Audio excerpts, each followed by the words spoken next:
Hi, everyone. I am Dr. Ruth Gotian, and welcome to Optimizing Your Success, sponsored by the Mentor Project. We have all of our high achievers here today and a phenomenal guest who you are going to love, because we are going to talk today about our heroes and about our values, because we're so rushed all the time. We don't stop to think about it. But if we don't do that critical first step, we won't be able to optimize our own success or that of our team around us. So before we take a deep dive into this tonight, I want you to please go grab a piece of paper and a pen, because you're going to need it today, because we're going to have some great insights today. While you are doing that, I want you to meet some of my high achieving friends who are now going to introduce themselves, starting with Janice. Hi, Ruth. Thank you for having me. I'm Janice Lintz. I am CEO of Hearing Access and Innovations, and I'm working to change the world for people with hearing loss. I'm also traveling to every country in the world, and I've traveled to 194 countries, territories, and unrecognized nations. Thanks, Janice. Dr. Susan Bernstone. Hi, it's good to see everyone. I'm so glad I could make it tonight. I'm Dr. Susan Bernstone, and I am a psychotherapist, and I work with people to improve their relationships with everyone, but most importantly, their relationship with themselves. I also am a producer and host of a television talk show, and I am trying to spread kindness, and I'm happy to be here. So thank you. Love it. We're so excited to have you back. As we do our quick round robin of all of our high achievers, Dr. Allison Escalante. I want to make a difference in the epidemic of anxiety that is driven by the culture of criticism and anxiety that pushes perfectionistic parenting and perfectionistic professional behavior. I call it the should storm. You should do this, you should do that, you should never do that other thing. I'm an adjunct professor of pediatrics at Rush University. I write about the science of human performance for Forbes and life in the culture of anxiety for Psychology Today. And I'm always happy to be here. Thanks, Allison. Dr. Kelly Korrick, my favorite astrophysicist. Thank you, Ruth, for having me. My name is Dr. Kelly Korrick. I'm an astrophysicist who makes sure that the sun does not kill us. The sun throws many temper tantrums, and I build instrumentation and work with teams to understand what those temper tantrums are, that space weather, in order to mitigate things like, prohibiting half of the U.S. to be having a power outage for months at a time. So that's what I study, as well as how those teams interact and how to better mentor students. Thank you, and happy belated birthday, Kelly. We had a great virtual birthday party. Liana Shauli, great to have you back. Thank you, honey. I'm so glad to be here. Hi, everyone. I am Liana Shauli. It's nice to meet all of you, the ones that I don't know. I think Devin and our beautiful guest. I come from a long line of custom clothing designers. My grandfather was the tailor to the Shah of Iran and to the Tsar of Russia. I took on his trade.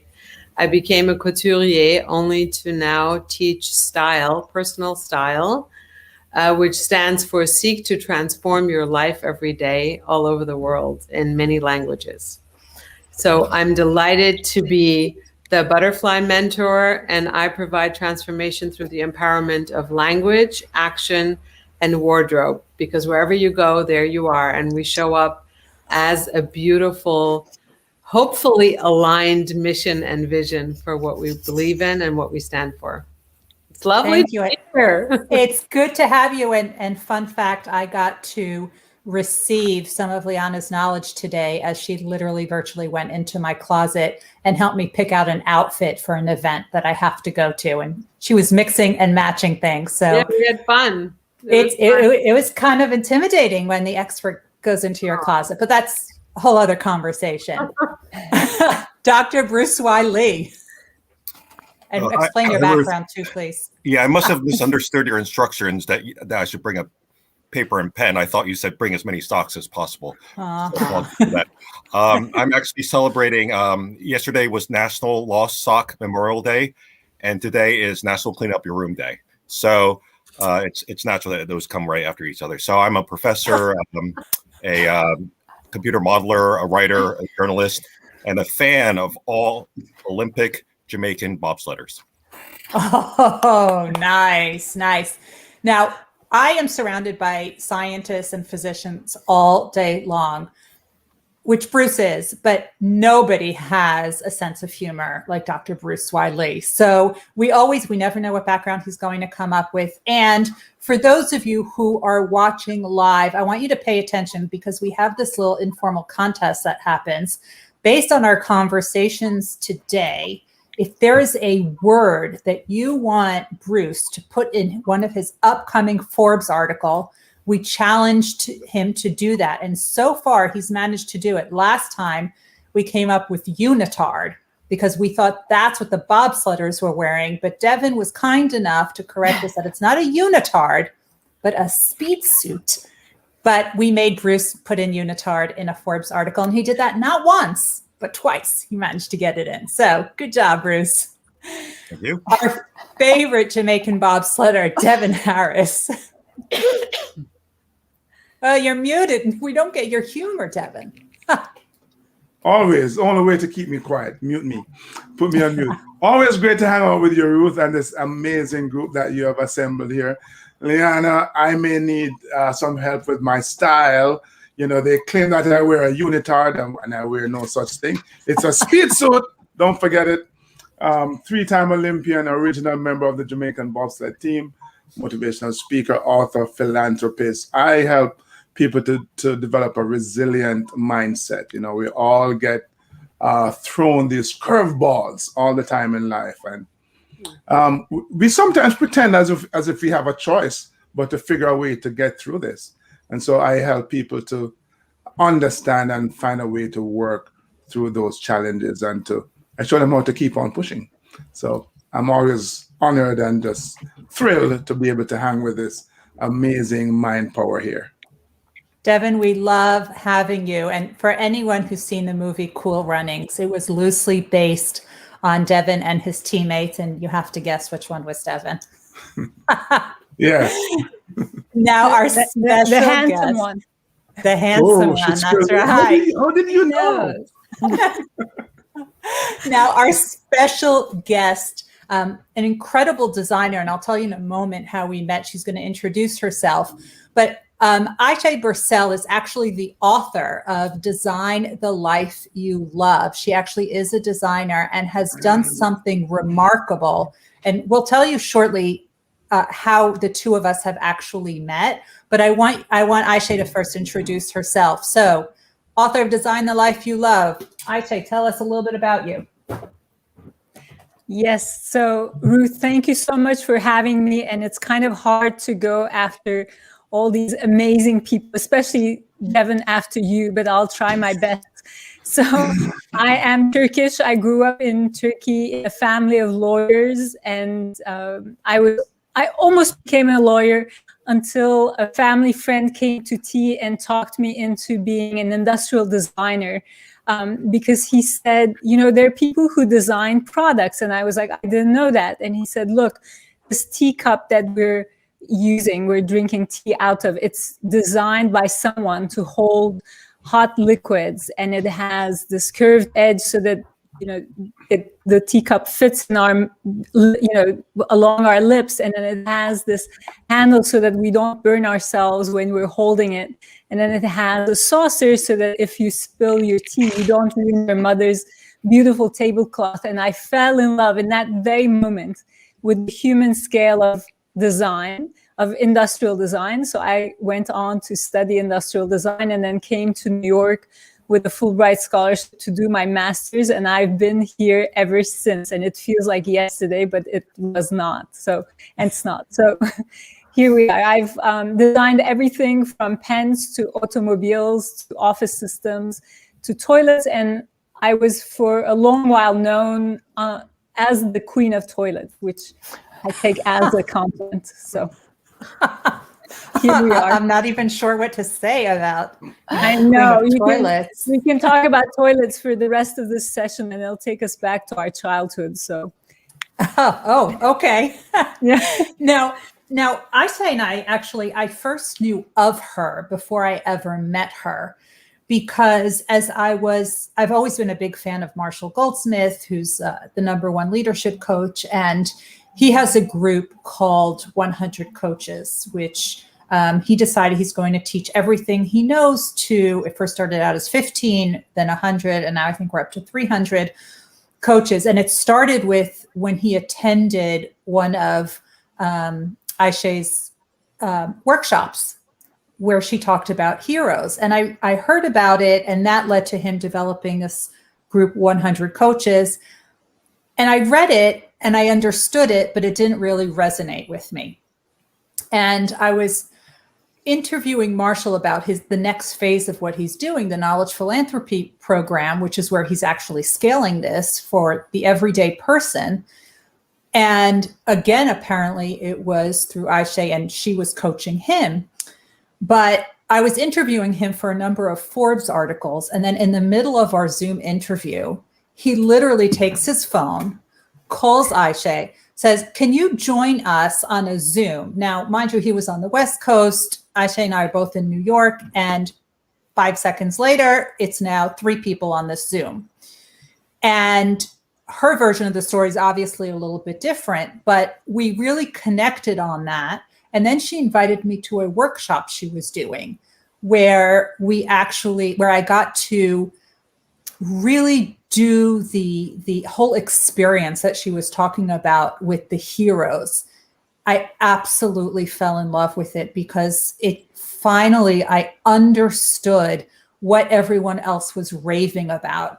So from adult learning perspective, I know some people can read about something and it resonates, but there are other people like me who need to actually experience it. And I was so thankful that she invited me to that workshop that I then wrote an article about it for Psychology Today. I invited her here to come and talk to us. And I think, Aisha, you have something very special for us, right? That you're going to do? I do. We're going to learn by doing the heroes exercise and have the same experience. I love it. So Aisha, the floor is yours. You tell us what you want us to do. You tell us anything from your life. We are sitting here. Everyone go grab a pen and paper. We are all yours. We are your students. Wow, what a thrill. And when Ruth says she fell in love, she really meant, right, Ruth? You're obsessed. I became obsessed with this, yes.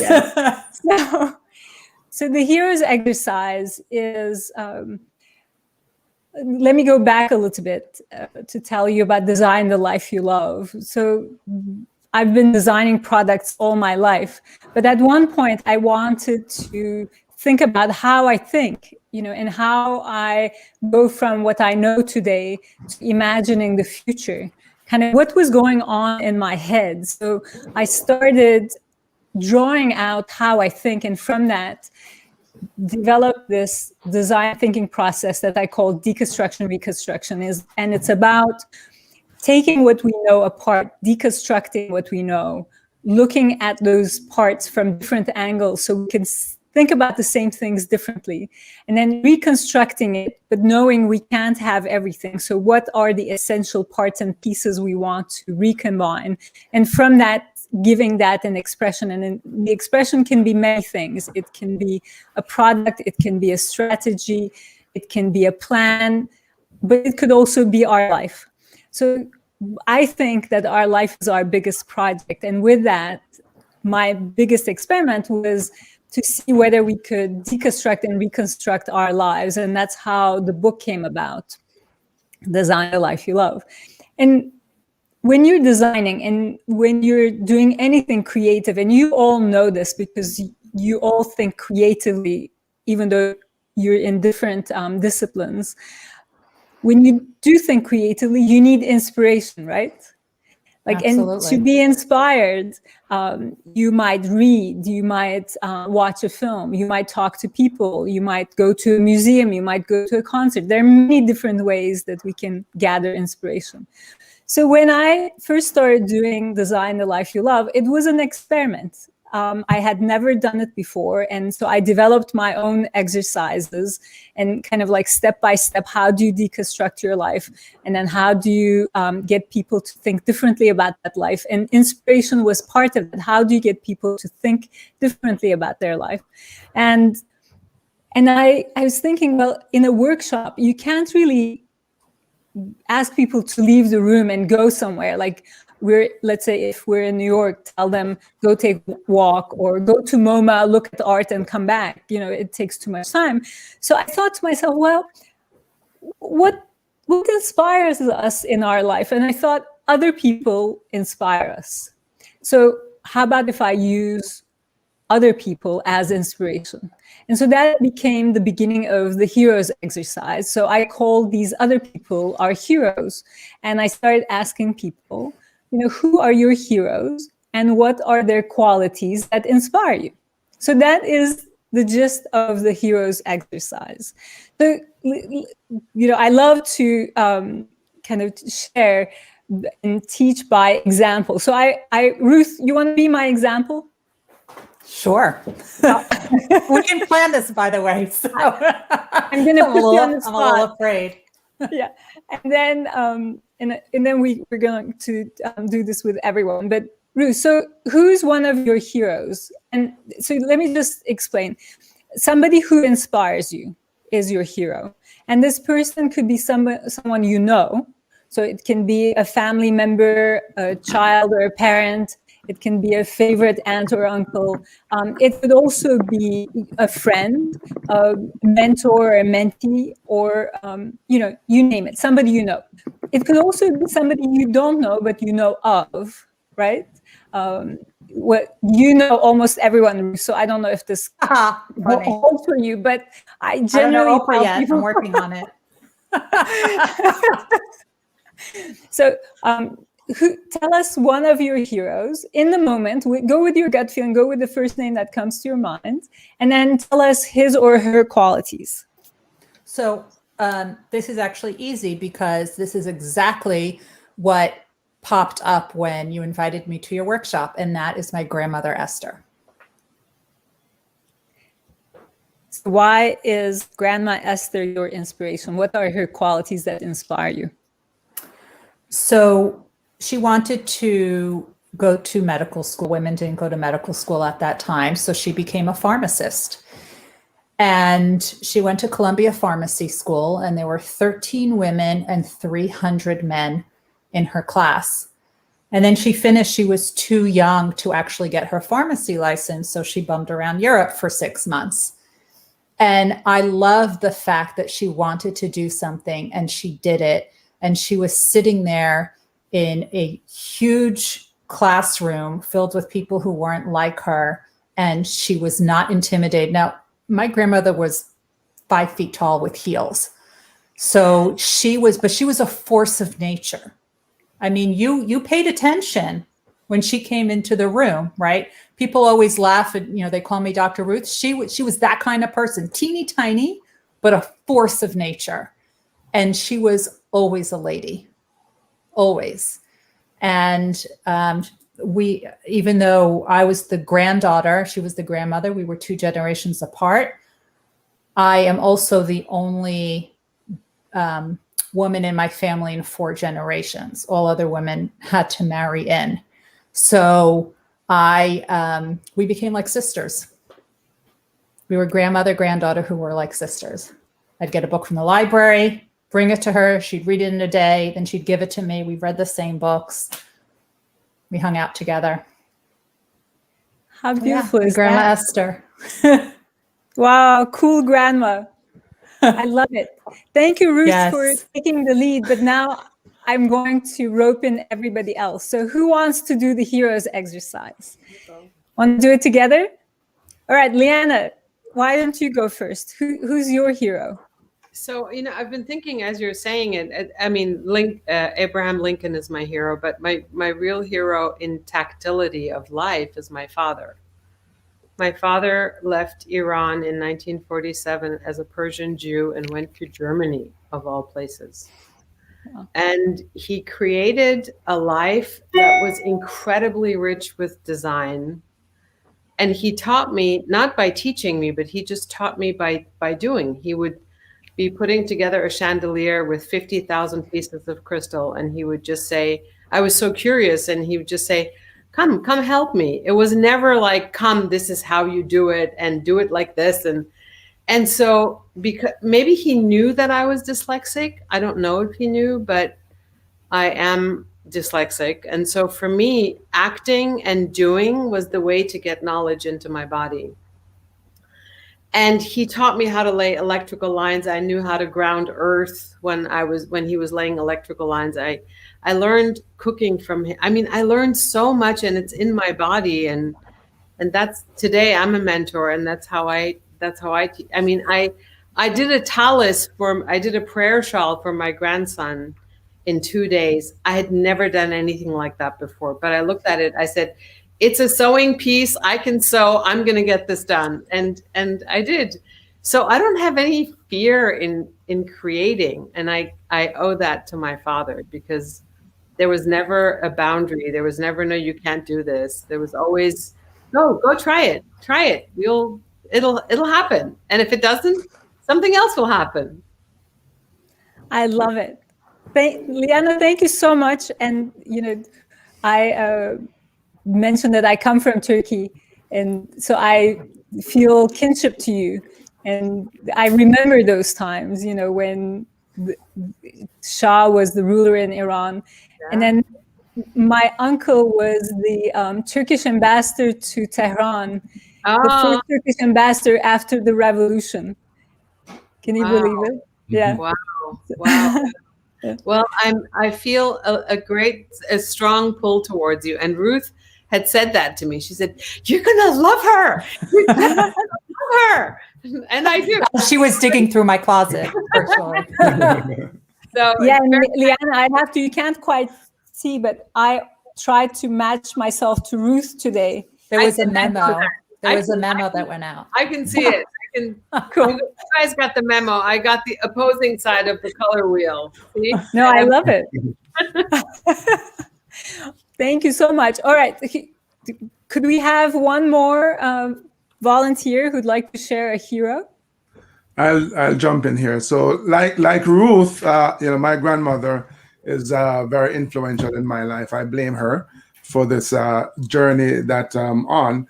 But I think I want to name Nelson Mandela, because he is, I mean, we know his life story. And I was just speaking about him this week, spending 28 years in prison and coming out and go, I forgive you.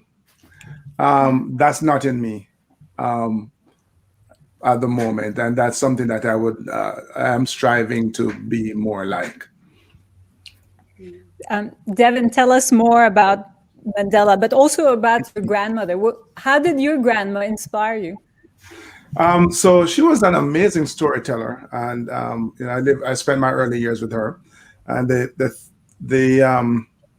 she lit up my little imagination. She told me the stories I remember the most, and not so much in details, but were about soldiers and the amazing feat they could perform and not get hurt.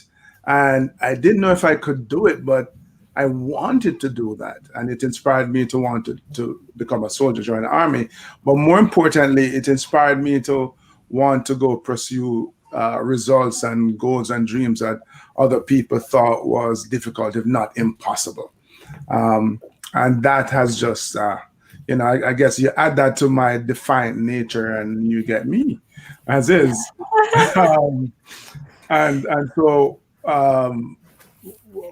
You know how you go through life and you meet, and certainly maybe because of my background, I meet all these people who are doubters and naysayers, and people who, quite frankly, will try to stand in your way and prevent you from achieving your dreams. And I am very unforgiving of those kinds of people. And so I look at a guy like Mandela, who suffered way more than I could ever dream of. And he had it within him to go, yeah, you know what, I'm going to move on. I'll forgive you. And so as in my own personal journey and growth, I realized that that's a path I need to take myself down as well. Wow, So Devin, beautiful. I don't even see that in you. I mean, from everything I know of you and the countless conversations we've had, it's always people can think what they want to think, but why not me? Mm-hmm. Why not? And that has always been in my mind, that picture of you. I'm not going to let anyone stand in my way. I'm not even going to hear those other people. They just don't even exist. It's all background noise. You know, and I think that's kind of how you have to eventually process it in order to move forward. But it's kind of, I always use the analogy of boxing. A boxer is going to get punched. It's not that he can't pretend that he didn't get hurt. He feels the pain, he takes some deep breaths, and then he comes out swinging again. You know, the hurt and the punches don't stop him, but it's not like he doesn't feel them, right? That's part of the human experience. Love it. Beautiful. So, Ruth, do we have time for one more? Because I saw Kelly. Yeah. Yes. Yes, Kelly. Yes. So although my grandfather and grandmother were also hugely influential in my life, I've been thinking a lot about, and this has been for a while, Jose Andres, the philanthropist and chef, the DC chef, who just is such a master in his own craft, but as well as a humanitarian. So showing that, you know, food is a relationship and it's about feeding communities. It's about immersing yourself there and going to the hard places and doing the hard things that other people won't do. And so that sense of service, like selfless service to others, and really, you know, based in food, based on nutrition, based on kind of what you brought from your home, from the place where you grew up, and you've now been able to feed folks all over the world in crisis situations, I think is just amazing. Thank you, Kelly. So, Is it okay if I say one quick word? Sure. I just have to share. Devin, when I first saw Cool Runnings, it was absurdly inspirational for me. I believe I was a teenager. So I certainly won't put you on a pedestal or anything, but meeting you through Ruth's show has actually been an experience of meeting one of my real life heroes. Just had to say it. Thank you. Oh. No, she's talking to me. Oh. All right. That is so sweet, Allison, Allison. Thank you, though. tell us what inspired you about Devin.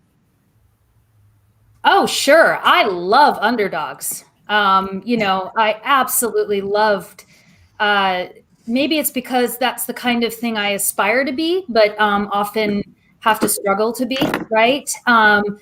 Absolutely having all the deck stacked against you, no reason for you to succeed, and to still do it anyway and find a way. I absolutely love people that find creative, unusual solutions. You know, I love people that bust through pretense and expectation to do something remarkable.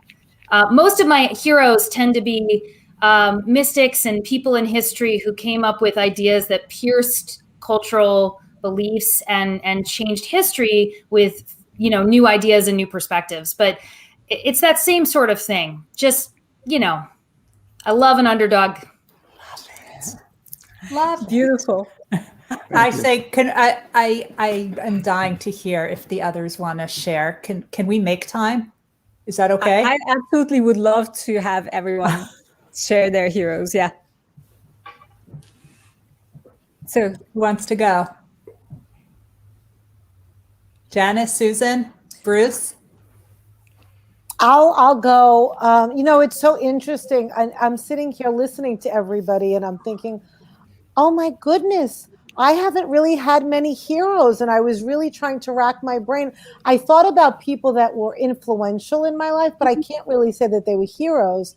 And I think what's fascinating is some of the people that have inspired me the most is hearing my clients and patients' individual stories, because as we know, everybody has a story. And some people do have more struggles than others.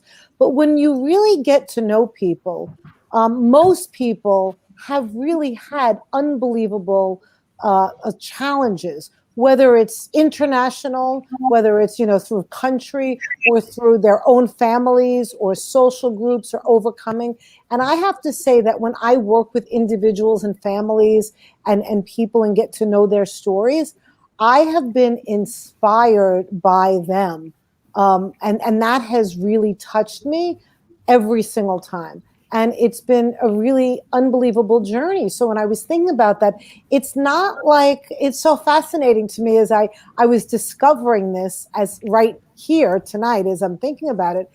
It's not as much, and I do agree, Devin, about Mandela, and that's like amazing. And there are amazing people in society. But for me, it's like the everyday person whose story that you don't get to hear unless you're in my shoes, in my seat. I have the privilege of hearing people's and friends also stories and hear the challenges that they've overcome. And to me, that's been amazing. That's so beautiful. Thank you for sharing that. Thank Susan. you for allowing me to come to that tonight. Yeah. Wow. Beautiful. Thank you. Wow. So I guess for me, I've never, like Susan, I don't really have heroes, but if you, and I pull from different people for different issues. I mean, my grandmother definitely inspired my travels. Like, she was a big traveler. And I remember looking at catalogs with her and discussing every trip, which seemed like, she would go to the most exotic places. And for me, I couldn't wait till we were going to do it together. And sadly, she passed before we were able to do it together. But the funniest thing is she had left me an Israeli bond, which people used to do. And I had wanted to go on a safari and go on a hot air balloon. And at the time I had just graduated law school and I couldn't afford it. And then my mother happened to go to the bank and found this Israeli bond that matured just at the time. That was the exact price of the hot air balloon, which was really kind of funny, it was like, so I felt like she was with me on that trip. But I will say I'm really inspired by, like Devin, actually Nelson Mandela has been a big inspiration in my life. And when I went to Robben's Island and I stood in his jail cell and but it's other people like Gandhi or anyone who has stood up to,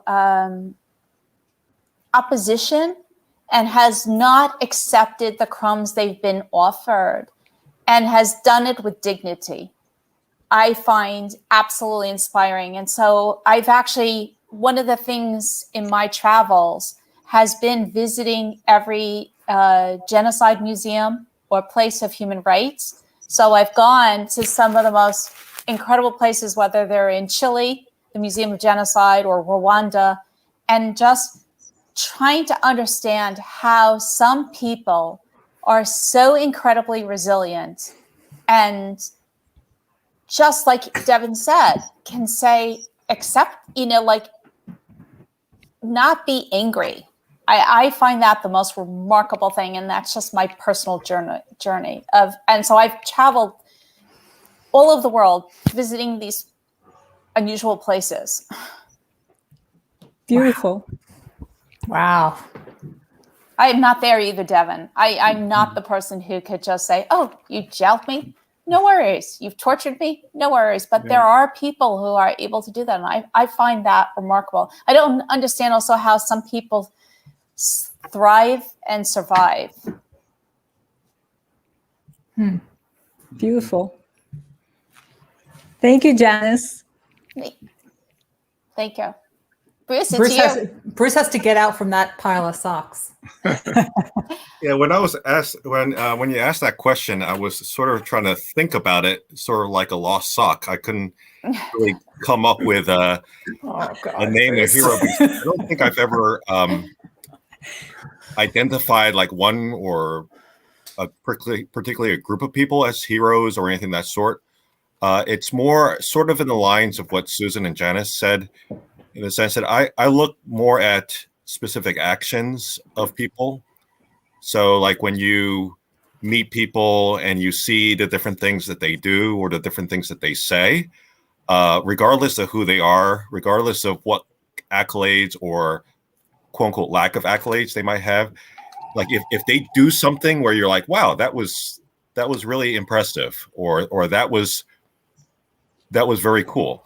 Then like I tend to view that as quote unquote heroes or heroic. You know, if someone shows compassion when they don't really have to, I think that's fantastic. Or if someone understands something or understands people in a way that other people may not understand people, I was like, wow, that's impressive. And I've actually found that comes from really surprising sources. I know in our society, sometimes we tend to put particular well-known people on pedestals, et cetera, and then we then easily overlook like the day-to-day things that people do, the day-to-day actions. And then when you like absorb those, or you observe those every single day, it actually adds up quite a lot. Because you can really piece together so many different cool actions that people do, and sort of synthesize or form your own heroes. So that's sort of what I do. And Like a Mr. Potato Head? Like a Mr. Make Potato it different. Exactly. In fact, I have a gigantic Mr. Potato Head behind socks, which I'm trying to actually hide it with these socks. But yeah, I just think that everyone, like nearly everyone I meet, has some heroic aspect about them. And the key is just trying to find out what it is. Because then when you find out what it is, I think you can really learn from that. Were you influenced by Mr. Rogers the way I was? Because a lot of what you're saying reminds me of some of the wisdom of Mr. Rogers, right? You know, look for the helper and stuff like that. Yeah, I mean, I learned from Mr. Rogers that you should take off your shoes when you come in. So that was an important action that I looked at, and I said, okay, that's a good thing to do. All right, I have to turn this boat around. But actually, with Bruce, what you're saying about and Susan and Janice as well, our heroes, they're not superheroes. They are everyday people. And it's just that they have something that inspires us. That's all. And some people have even, like, I remember one of my favorite examples of heroes from a session was this Dutch graphic designer. Her hero was Big Bird from Sesame Street. And so it could be, I'm totally with you. The heroes, they don't need to be on pedestals. They're people that they just have something that we notice. And so, and with that, I actually want to take your heroes and give them back to you. So I'll start with Ruth, because you got us started. You're actually like your grandma, Esther. You're a go-getter. And you're not intimidated by anything. You are, and I think we can all agree that you are a force of nature, but always a lady. So that's you. And Liana, you are like your father. The apple hasn't fallen far from the tree.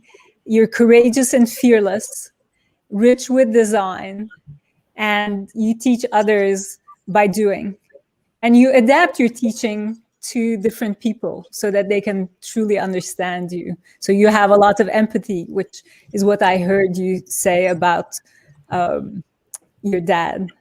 So then, which is true, because she gave me a hard time for my 22 black blazers. And look, she got me to wear colors. Thank you, Liana. So Devin, actually, you are inspired by Mandela's forgiving, and even though you say you find this hard, you're working on it, you are forgiving. You are also, like your grandma, a great storyteller, which we can, I think, even like hearing two of your sentences, I could agree to that. But you inspire others to pursue seemingly impossible dreams. And so that's you. And let's see, from here we go to Kelly. So Kelly, you're a master in your craft, right? As well as a humanitarian. and you do the hard things that other people don't want to do, because you are all about selfless sacrifice at the service of others. So that's you. Oh my God, that's so her. That is so her. I know. This is like, I don't need to know you to know these things to be true. And Susan, you're everyday person. You're inspired by people who overcome struggles. And that's something that you do. You overcome struggles to move on. And that's you. And then, let's see, Janice. Oh, I could do Janice because I took notes on this one. Please do. Can I try, love that. can I try it? You're Can I try it? Yeah. Because I literally wrote what Janice said, and then I wrote her name next to it. So Janice is the #1 hearing accessibility advocate in the world. She has done more for hearing access than anyone else. And then look at what she said about her hero, and just tell me if you don't see Janice's face. Stands up to opposition, right? She got hearing access in every baseball stadium, subway, Delta terminals, New York City taxis, national parks, and it wasn't easy. Stood up to opposition, not accepting the crumbs they were offered, right? She would always push back and say that's not good enough, and send them testimony that she got from the Freedom of Information Act from 10 years ago. She'd pull it up and then do it with dignity. If that's not Janice, I don't know what is. So Janice, you are your hero. Yeah, so that's actually where we're going with this. And Ruth, thank you so much for doing that, and that Janice. I also noted she added Mandela as her hero and talked about exactly that, not accepting what's, the cards you're dealt with dignity. And I thought, that's really interesting, and I'm going to come back to that, because we can have the same hero, like Devin and Janice having the same hero, for different reasons. And but I don't want to forget Dr. Bruce Lee. I love that your name is Bruce Lee. Everybody tells you that, but nope, never came up before. No one has. No one has, I'm sure. But and you recognized in everyday people showing compassion. So I want to recognize these not only as who you are, but actually as your values, because what you see in your heroes are things that you value. And so this was really, Ruth, and my way of asking you what your values are. And that question, if I were to just ask you that question, it's a very hard question. What are your values? And I don't think the answers would be as rich. But when I ask you who your heroes are, you're really telling me and telling us your heroes. And so that's the exercise, or that's the beauty of heroes. And our values are really important, because we can't design anything if we don't know our values, because without our values, we can't make choices. And so it's the foundation of any design, whether you're designing a chair or you're designing your life, you need to know your values. And our values are things we work on. And that's why when Devin was saying, like, I'm not forgiving like Mandela, that's okay. Because we can acquire and develop and tune our values. And that's what I love about values, is they are not fixed, So but there's like a little echo. I don't know if that's coming from me or not, but. Sorry to interrupt you. This is so eye-opening. When you just said that what we express about other people that we admire is part of our I know my values. My values are abundance, joy, and ease. If it doesn't bring abundance for everybody involved, I don't do it. If it's not easy, I don't do it. And if it doesn't bring joy, I don't do it. And I find those, now going back to what you just said, I look at that and I go, yeah, that's basically who my father was abundance, joy and ease. That's so cool. Very cool. Now you see why I'm obsessed with this, right? You're totally obsessed. We need to do this like at Renaissance weekend. We need to do this like, with lots of people. It's really wild to me because, you know, if you ask someone, as Aisha said, if you ask someone their values, you'd get something synthetic, right?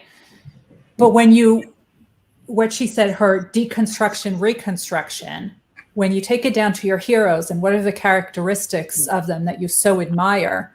So with Janice, I laid it out. And as she's talking about Mandela, I was like, that's her, that's Janice. And as Bruce was talking about who he admires, the characteristics of those people, I kept thinking, you mean like a physician, which is what he is. And that was the first thing that came to my head. So it's so fascinating that this is such an organic and authentic way to get to this. Now, I remember when I first did this, since I was able to put a label on it, it completely changed the trajectory of what I was doing. My grandmother was fierce. I'm going to be fierce. It didn't scare my grandmother. It's not going to scare me. My grandmother went to Europe on her own. She wasn't afraid. I'm not going to be afraid. And it just clicked. It absolutely just clicked. I think it's fascinating. And I love that, Ruth, where you're taking it is when you have a hero, you can model your hero, right? Yeah. And that's the beauty of it. So the next question really is, what would you do to be more like your hero? Who's going to answer that one? Devin, I want to know what you're going to do. What would I do? I'm writing it down. I see your wheels turning, Devin. You're struggling with this. I see it. Yeah.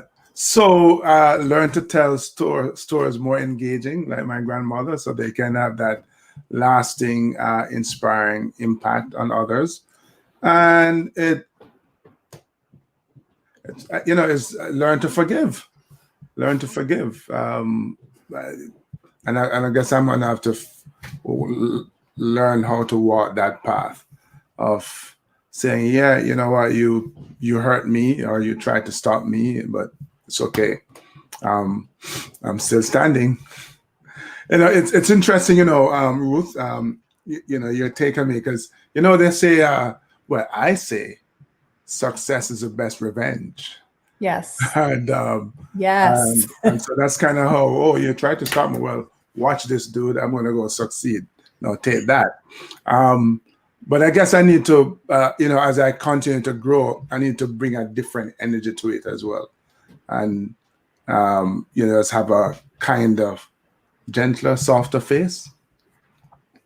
I can't see you as anything but gentle and soft.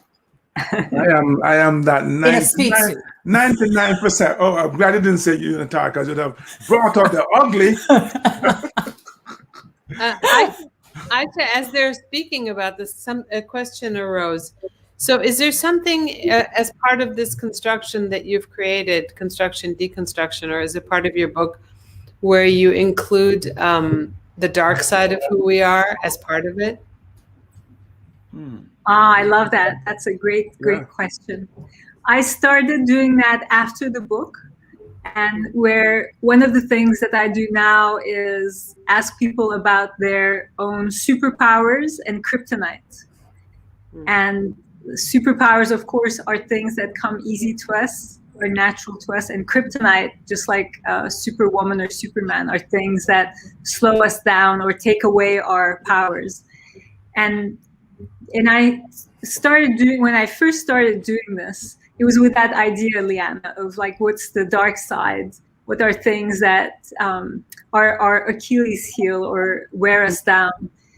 With the thinking that, we're going to try and get rid of those. And then I had a guest who came to one of my sessions and taught me that the bright side and the dark side, these are all part of us. Right. And you can't get rid of them.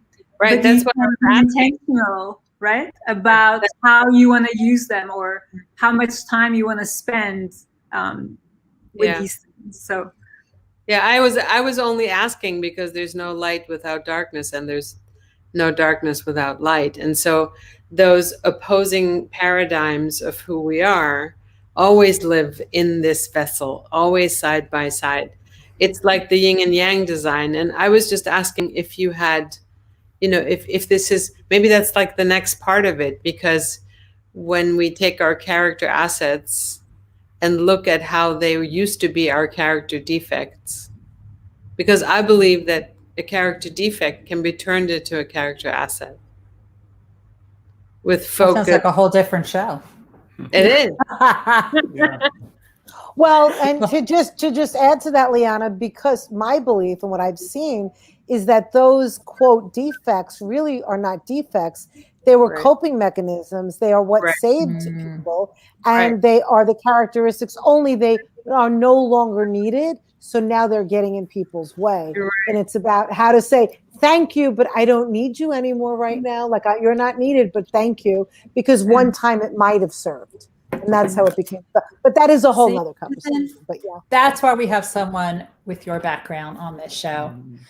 Aisha, this has been phenomenal. And I hope everyone will start now listing their heroes. What are the characteristics that they enjoy and want to emulate that their heroes have, because that will give us a window into our own values. And as you said, we are our heroes, or we try to be, or we try to emulate some of their best features that we love. So everyone who wants to read more about the hero exercise, the deconstruction, reconstruction, it is found in Aisha's book, Design the Life You Love. Everyone, go tell us how everyone can learn more about you and your work, starting with Dr. Susan Byrne-Stone. Well, thank you, but I just want to add something, because Allison, I don't believe, got her feedback. Oh, So I just want to point out that she no. didn't get it. And That's okay. I worked on my own. No, you I need went to through get all your of my- feedback. It's okay. Just like an overachiever. I know, because I went through all my heroes, and because like a lot of them have clay feet and stuff like that, and a lot of them historical. But the one thing that is true of all of them is bravery. They just were incredibly brave, speaking truth to power, often at anyway, I'm sorry, Aisha, I'm stealing your thunder there. No. I'm so glad, Allison and Susan. Thank you so much for reminding me. And Allison, I'm so sorry. I feel like the speeches at the Oscar nights where you leave out like the most important person. So No, but, I just figured you didn't want to embarrass Devin. I'm blushing. I know you are. I realized I put you on the spot, but yeah, and I actually made a note because my kids, so I have two daughters who are 16 and 17. So I want to embarrass you as well, Devin, and say, we've watched Cool Runnings like more than 5 times. And my kids don't watch these shows that I appear on, and I'm just waiting, Ruth, for us to be done to tell them you don't know what you missed tonight. So that's going to be fun. So. Love Okay, it. Thank you so much. So now, I'm sorry. What were you going to say? no, I didn't know if you wanted me to say where people can reach me. I just want to know if Aisha had anything else to add about Allison. Yes, Allison, one thing that you said that really resonated with me is how, you said you love underdogs. The way you described it is what really, really resonated with me. You said people who do it anyway. Yes. And people who get creative under pressure and come up with new solutions to kind of old pressures. So I really love that. And I'm glad, Susan, you reminded us, because that really inspired me as well. Oh, I'm That sounds like the ideas basis person, of that sounds like the basis of Shitstorm. right. I know. Yeah. Pretty much. Right. Oh, ding, ding, ding. I should do it again. Susan, tell us how everyone can learn more about you and your wonderful insights. Thank you. And again, yes, this has been unbelievable. I am going to borrow this exercise and use it in the future.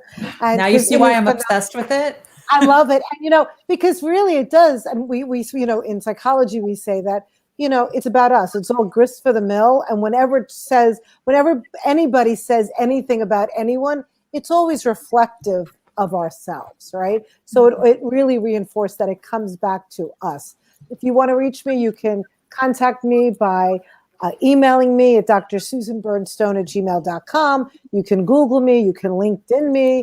You can get me at the Mentor Project. I'm at a lot of different places. Feel free to reach out. And I'm also curious, Ruth, what is Bruce's word? A couple of things came up. Socks, Mr. Potato Head. There was a few things that could be the challenge. So I'd be interested to see maybe what Aisha wants to challenge Bruce with for the word. Ooh, what do you think his word should be? Because we learned that Mr. Potato Head is no longer politically correct. It's not. There needs to be a gender neutral alternative. I think it's just potato head now.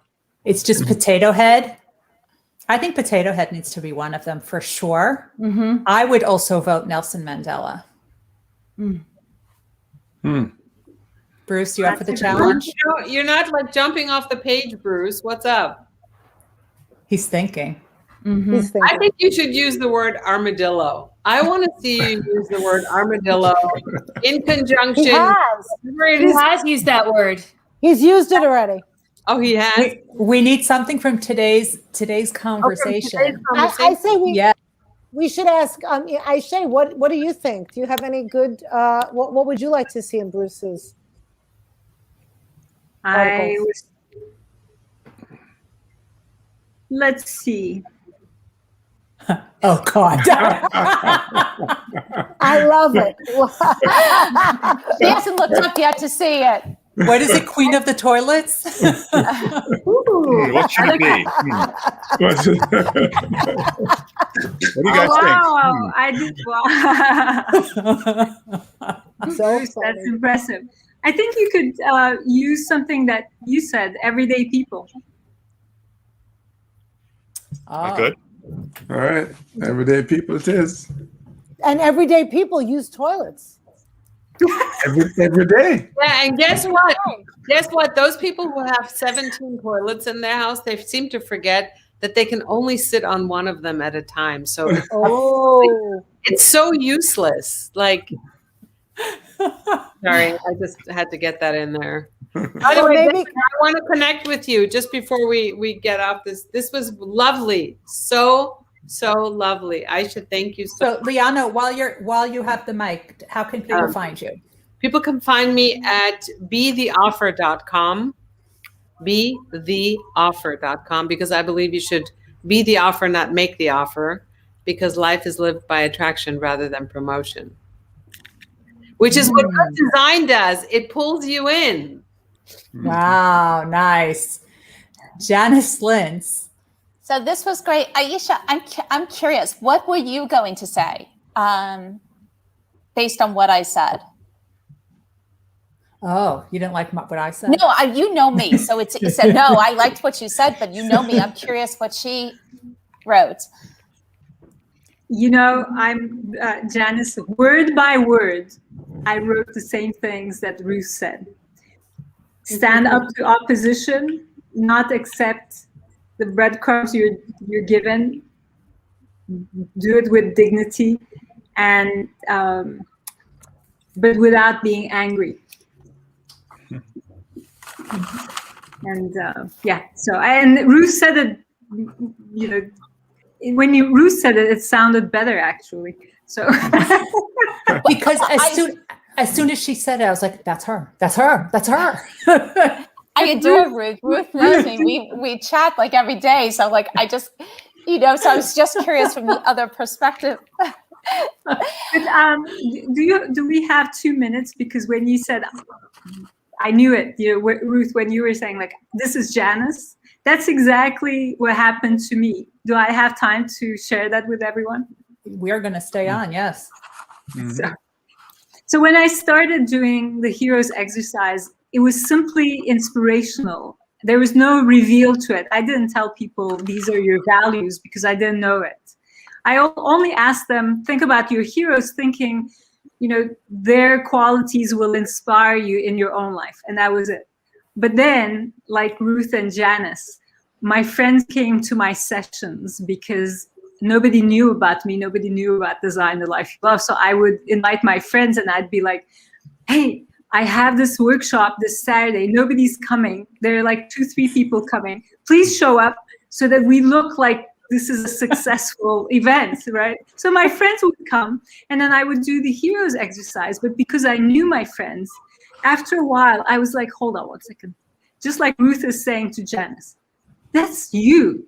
Like what you just explained, that's you, and that's you, and that's you. And finally, I realized that was exactly what's happening. People are describing themselves, seeing themselves in their heroes, and these are their values. And that's when the heroes exercise really came together. And that's so that's the story of it.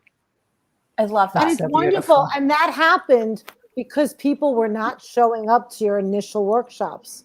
And so you can be thankful that they didn't, because then you had to invite your friends and you had this even better discovery. So sometimes what we might be, it just proves what we might be upset about in the moment is actually a gift. Absolutely. Susan, that's my other exercise.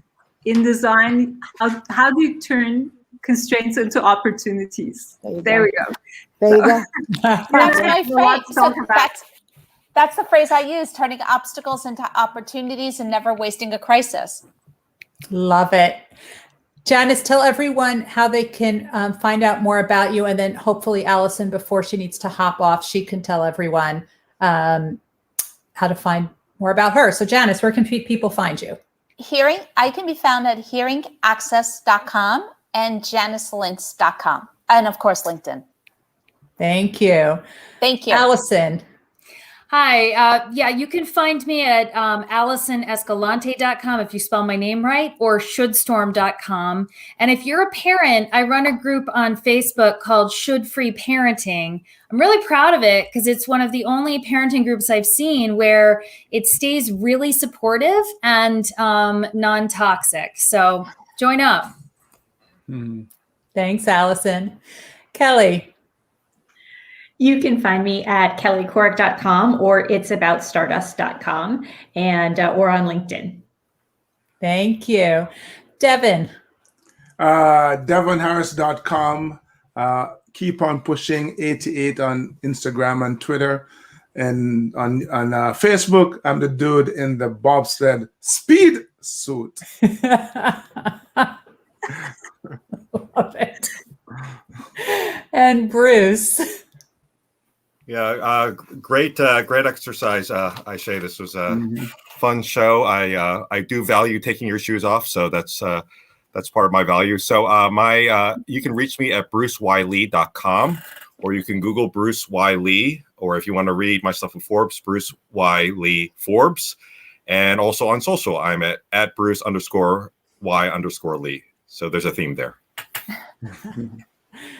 Thanks. And Aisha, where can people find out more about you?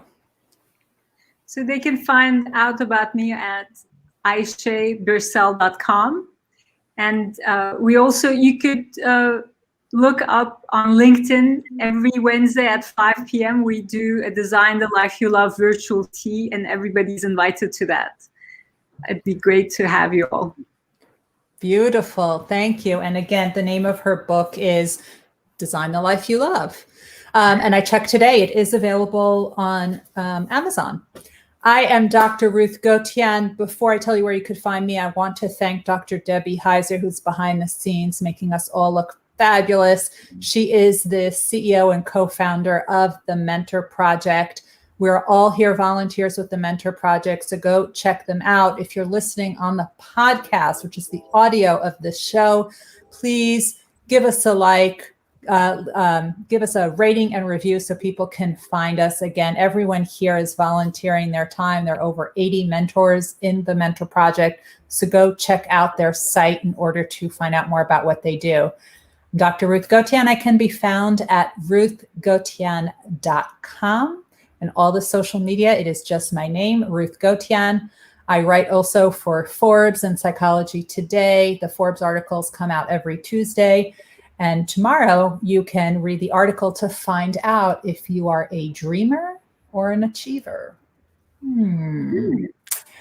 Until next week, I want to thank Aisha and all of the high achieving crew. You guys are fabulous as always. This has been absolutely enlightening. See y'all next week. Bye. Thank you, Ruth. Thank you, everyone.